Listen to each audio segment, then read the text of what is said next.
এটা সুগভীর চক্রান্ত এবং ষড়যন্ত্রের একটি অংশ। যদি আওয়ামী লীগ নিষিদ্ধ হতে পারে, জাতীয় পার্টি কেন পারবে না? হামলা এই ঘটনাটা অত্যন্ত ন্যক্কারজনক, নিন্দনীয় এবং অপরাধমূলক ঘটনা। দ্বিতীয়ত হলো, জাতীয় পার্টি নিষিদ্ধ, যদি আওয়ামী লীগ নিষিদ্ধ হতে পারে, জাতীয় পার্টি কেন পারবে না? এই সরকার বৈষম্য বিরোধী আন্দোলনে যারা অংশগ্রহণ করেছেন এবং যারা বিরোধিতা করেছেন, উভয়ের বিরুদ্ধেই বিরোধিতা করেছেন, তাদের বিরুদ্ধে আইনি কী পদক্ষেপ নেওয়া সম্ভব সব দিক যাচাই বাছাই করছেন।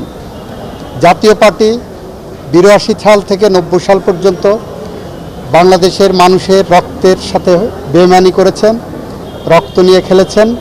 জাতীয় পার্টি জুলাই বিপ্লবে আওয়ামী লীগের সহযোগিতা করে তাদের পুরনো সেই ইতিহাস উন্মোচন করেছেন। সুতরাং নূরের উপর হামলা বিচ্ছিন্ন কোনো ঘটনা নয়, এটা সুগভীর চক্রান্ত এবং ষড়যন্ত্রের একটি অংশ। সেই কারণে যে দাবি উঠেছে তার আইনগত দিক যাচাই বাছাই করে কী পদক্ষেপ নেওয়া যায় আমি